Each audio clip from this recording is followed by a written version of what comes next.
and listened to what he was saying. But Martha was distracted by her many tasks.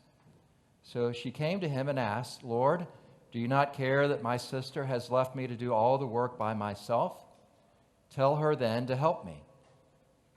But the Lord answered her, "Martha, Martha, you are worried and distracted by many things. There is need of only one thing. Mary has chosen the better part, which will not be taken from her." The Gospel of the Lord. Praise to you, Lord Christ. Please be seated. Good morning again. The story of Mary and Martha is, I think, pretty well known. It's like the prodigal son and the Good Samaritan, one of those stories unique to the Gospel of Luke. And it's one that most of us who've been raised in church or have been doing this for a while kind of say Mary, Martha, and certain images kick in. We know kind of their story and who plays one part and who plays the other. And I've kind of always liked the story personally from when I first heard it and sat with it, because I kind of identify with Martha, kind of a male Martha. There's a part of me that likes to get things done and gets frustrated with those who don't. And because of that, to me, it was always kind of straightforward. Just relax, Keith. And so that's my takeaway. So I was in a Bible study once, and we were studying this passage, and someone at the end, you ask her, "Well, what do you think?" And someone said, "This story makes me really angry." So I wasn't expecting that. Has anyone ever felt that? You don't have to raise your hand. But so, when you're in a Bible study setting and someone says that, you are pausing. It's before I was ordained, but you say, "So tell me more." And she just said, I hate that Jesus takes this person's side and not the person who's doing all the work, because I'm someone who works all the time and I feel unappreciated. And to have that kind of validated by our Lord just makes me angry. And I went, okay, well, I didn't see it quite that way, but I hear you. And it's kind of moving backwards at that point. And then got the amens going. And I went, oh, wow, so this is something. And something I didn't really get or understand. And so it kind of made me, for my learning, well, let's sit with this a little bit deeper, because I thought I understood it. And the way Scripture works, it's always got, like a diamond, these different facets and how it reacts to each of us in our lives and what connects with us and what doesn't work. And so for me, I went a little bit deeper and, I looked at the tradition, how it's been interpreted by the church, and that probably is part of the reason we have this way of understanding it, because the church has typically taken, what the text says, so we're not making it up. It says that Mary, this part we're kind of making up, but Mary represents the contemplative life, and that Martha is a more active life, and that the church's teaching is the contemplative life is better. And so those who are in the active ministries should always kind of learn from the Marys and defer to them in some way. So that's kind of a common interpretation. And so you can again imagine, if you're the one doing work, that that would be an annoying interpretation, perhaps over time. But another part of the tradition did say, Teresa of Avila said that Mary and Martha must be combined in order to have true service. So there is a part of the tradition that includes that understanding. It's not just the spiritual. But again, as I was struggling with this, Jesus seems to say something that seems to make people angry, and that by itself isn't an issue. But I was saying, well, could it be that Jesus was addressing something a little more than contemplative and active people, and who is the better part? And as I went a little deeper and just used it as kind of my own, what Scripture is best for us is to hold up mirrors and look at yourself. And in using it that way for me, I found, for me at least, maybe a deeper issue present in the passage. And it wasn't service versus prayer. It was about control, about an issue of control. Now, control, the way I would define it for our purposes, is that kind of emotional, gut-level need that we have to get someone to do what we want them to do, not only to get the work done, but because it makes us feel, in some sense, more in control, feel better about ourselves. Can anybody relate to that? Don't have to raise your hands, but I got that, so I'll just talk about me. And if any of this helps you, then that might be something worth our time together.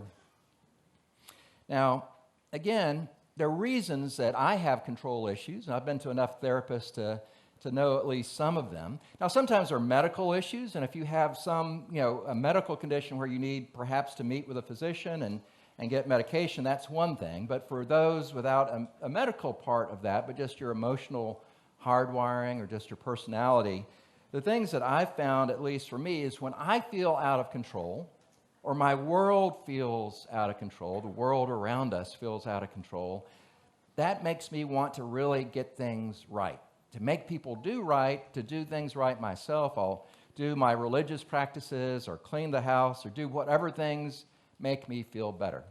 Some of you may have experienced something like this. I know one of my first fights, when Lynn and I were married, our first fight, we really got the house cleaned. Because we're mad and we're trying to, how do we deal with each other? And we really funneled that. So that's one example of how control can work. Now that we don't fight as much, the housework has just gone to heck. Another time, though, when my control kicks in is when people I care about are struggling. And as a father, again, when I had teenagers, that really came up. And seriously, that they each had their own story. My son was at the 9 o'clock, so I couldn't go into much detail. But, as they have a hard time as a parent, you're trying to help them find their way. And it's from a place of love, but it's how do I get someone to do something? So if they're going the wrong way and you say, you really need to do this, that doesn't really work, at least in my experience. And the more, as a parent, you push to get them to go on what you think is the right way, and at least in part because of your stuff, and instead of letting them find their way, the more it pushes them in the wrong direction. So that's at least part of when control issues kick in for me. My Martha comes out. And then just in general, when people question my values or attack my values, that makes me, again, double down. How do I control that situation in a way to prove the worth of what I believe in? So that's me. Now, back to Martha and her story. Very short, just a few verses, but it begins really well, that she appears to own her own home. She's a householder, probably a person of some means. She welcomes Jesus into her house, does hospitality, does all the things that you do. And it appears, just hearing the story, and we have to read between the lines, that something happened that caused her stress. Maybe one of the helpers dropped the platter of meat. Who knows? Something happened that stressed her out. Maybe just the welcome and wanting to get everything done just right made her get stressed. And then feeling stress is absolutely normal, nothing you have to apologize for. It's just what do you do with it?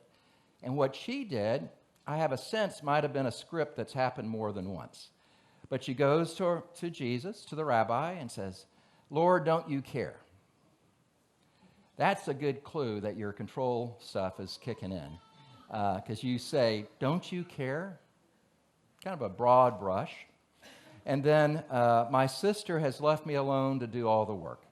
I'm guessing that was not the first time that came up in their relationship. Came up with, we are taught to read the gospel pretty neutral, so you can read it different ways. But she was mad, and then this is the part where the control issue really goes into focus. Tell her to help me. Go on to the boss, to the authority, and say, you need to make her do right.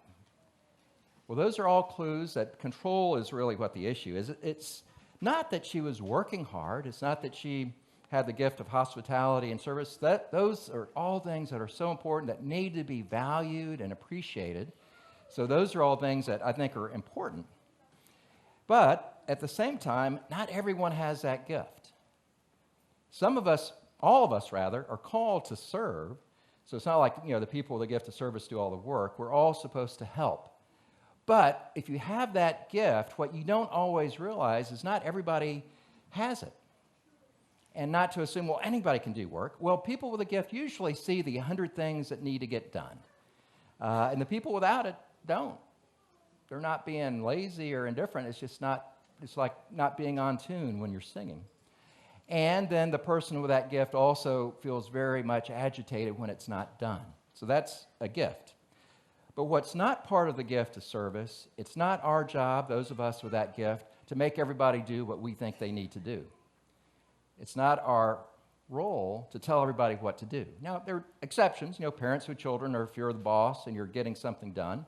But typically in a church where it's a fellowship, our job is not to fuss at people who aren't doing what we think they need to do.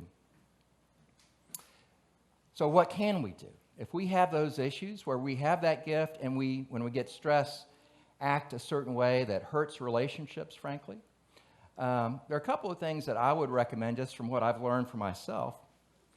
Is that list of 100 things that you see, you're probably realistically only going to do about 10 of them, maybe 15 if you're really good, and to learn to let it be. There are things that won't get done, and that's okay.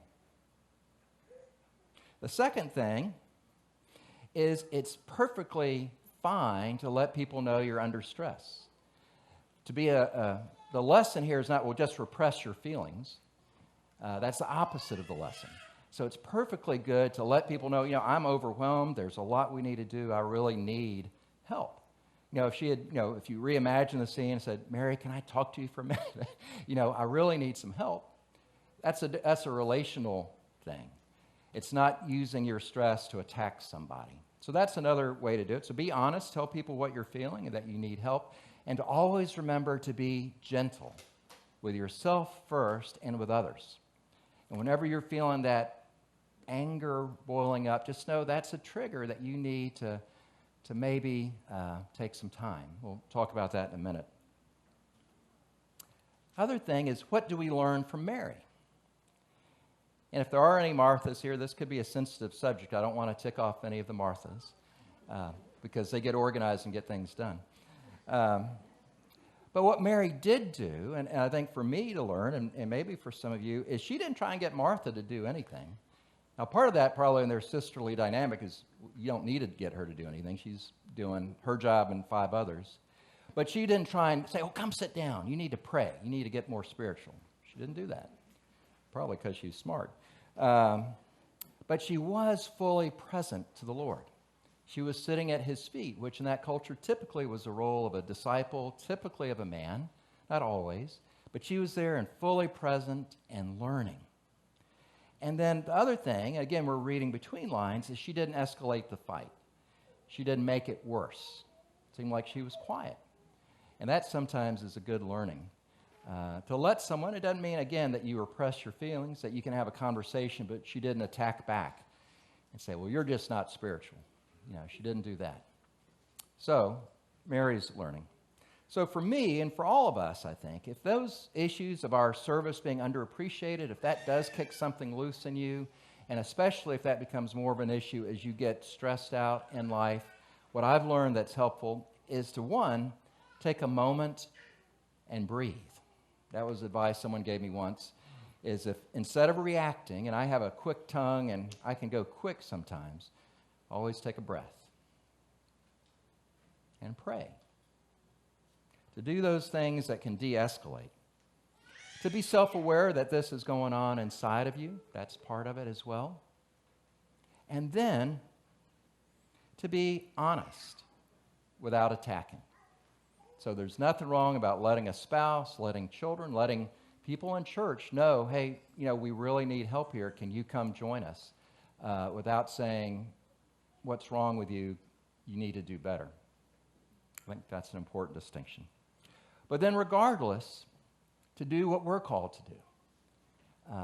Do what we're called to do it well, to do it with love. And then I find that's going to make it a much better community, much better relationship, better family. So I hope some of those reflections are helpful. Amen.